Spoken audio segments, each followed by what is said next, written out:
Hey guys, Robbie Raz with the Cigar Federation here at IPCPR 2015. We are in the Crowned Heads booth, which, if you guys know me, you know this is my favorite booth to be in. Here with John Huber, one of my favorite people in the industry. And we're going to talk about you got some new stuff. The old stuff is still fantastic.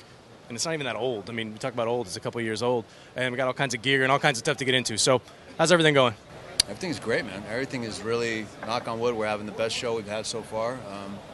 It is, you say that it's like old, but it's like, you know, it's weird when I think that we just started shipping cigars in November of 11, so we haven't been doing this for 4 years yet. So, but it's like dog years. You know, every year feels like 7, so I've aged like 28 years, I think, in the last 4. But, yeah, it's been, especially the last 2 years, have been kind of a real, kind of a rocket ride. It's good, man. It's all Absolutely. good. Once the Headley Grange came out, and then the Las Calaveras, and that's when everything really took off for you guys. Yeah, you know, we started working with the Garcia family and my father in early, when I say early, like January the 3rd, 2014 is when I went down there. And everything since then really has just kind of gone 0 to 60, like, you know, in 3 seconds. So we've done a lot of projects with the Garcias recently. We still do a lot of stuff with Ernie at La Alianza, and we're doing new projects with him this year as well. But yeah, it's been fun. It's been real fun. Like a kid in a candy store getting to create all this good stuff, you know. Yeah, absolutely. So tell us a little bit about the new release. The new release is La Imperiosa. It's based off of an old Cuban brand that was circa 1910, 1920.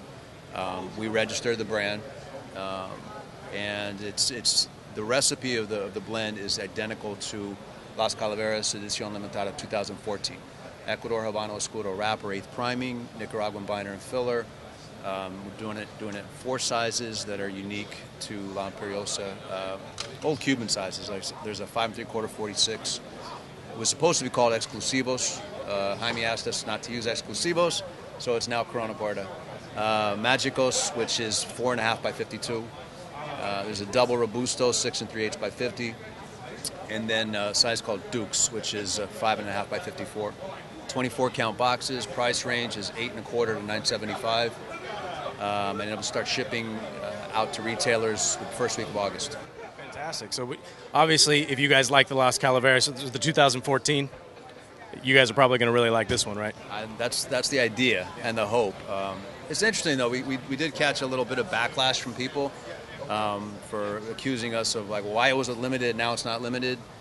You know, I mean, it wasn't limited in 2014 because of the supply of tobacco. It was limited because it was a one and done under the Las Calaveras name. But the reaction to the blend was so strong, and we kept getting requests from retailers over and over: make more Las Calaveras, make more Las Calaveras. So the story behind La Imperiosa is that the name means the imperative, that which is necessary. So I felt like this was a perfect fit for that blend. It was necessary to bring it back into a regular production line. And so that became the birth of La Imperiosa. So. That's actually pretty cool the way you guys named it. So you guys also got a bunch of gear. I mean, floating around.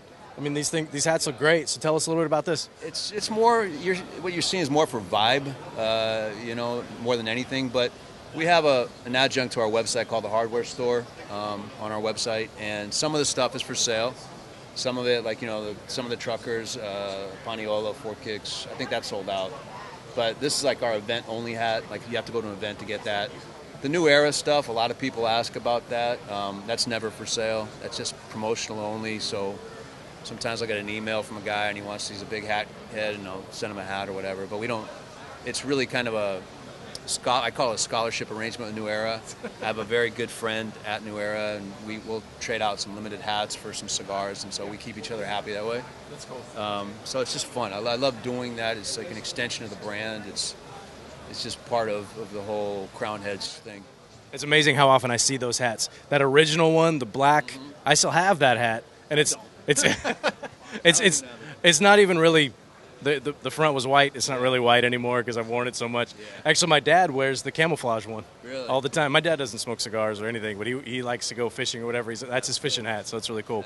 But yeah, I like to see, I mean, random people. I see people walking around with the Crowned Heads hat on. So I've always been a big hat junkie, you know. I mean, like, I have a closet that I share with my wife, and the top shelf is just like a dozen deep all the way back hats, and like every couple of months I'll have to go through it and rotate and get rid of some. And so there's a lot of stuff that I don't have, but there's some stuff that I've hung on to.